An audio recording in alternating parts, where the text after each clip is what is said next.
won 5 Grammys, sold over 65 million albums, kept themselves on the cutting edge of rock for 18 years, and even inspired a hit Broadway musical. So, what could possibly be next for Green Day? How about releasing 3 albums back-to-back and going on the town with ABC's TJ Winnick? Do you have the time? From underground punk to serious pop commentary on the state of America, Green Day has been blazing their own musical trail for 18 years.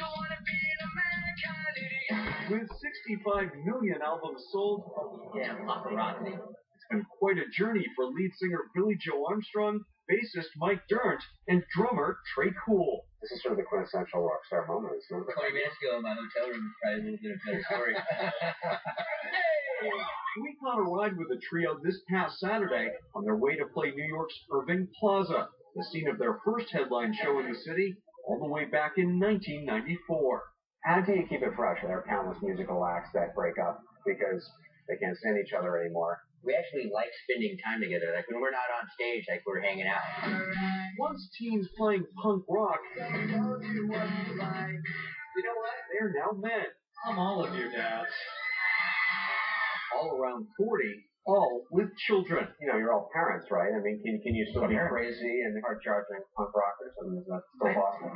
I think it's good to be honest to your children. Let them know who you really are, and let them know how to live life and chase your goals, and be real. My younger son is a guitar player, so we have a good language that we can speak with each other through music that I don't think a lot of parents really have. While they may have more responsibilities now, Green Day continues to reinvent rock stardom. This Tuesday, they released Uno, the first album in a trilogy. In November, 2 months later, they unveiled Dose. And finally, in January, Trey. 3 albums. What we're doing right now is sort of the short attention span of the culture, and how things go from Snooki and JWoww to all of a sudden it's insanity workouts and stuff like that. It's just, the way we look at it is just like we're part of that culture. We're part of having sort of attention deficit disorder. Some might consider the staggered triple release a risky move, but for Green Day, it's nothing new. Consider 2005's American Idiot, the rock opera turned Broadway musical. Now considered by many the seminal album of the decade. Calling out to idiot America.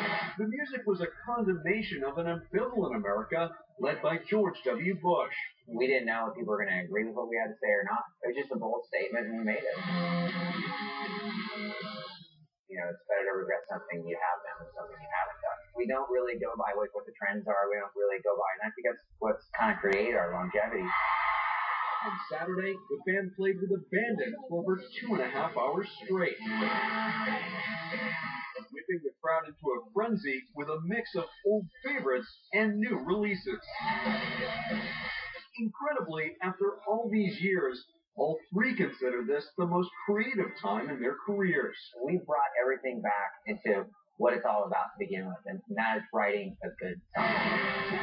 Name an award, and they probably won it, including 5 Grammys.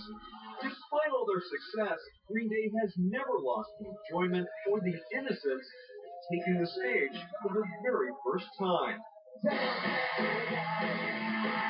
Is it more difficult on some nights than others to bring your A game? I think as long as we get nervous before we play a show, I think that's the key, that we care about what we're doing. And you want to bring everything you have and leave nothing left on the stage every night. For Nightline, I'm TJ Winnick in New York. Green Day, thanks to TJ. Thank you for watching ABC News. Check in for Good Morning America tomorrow morning. Let's end Alzheimer's. Jimmy Kimmel's next. Hey, did he just say let's end Alzheimer's? Okay.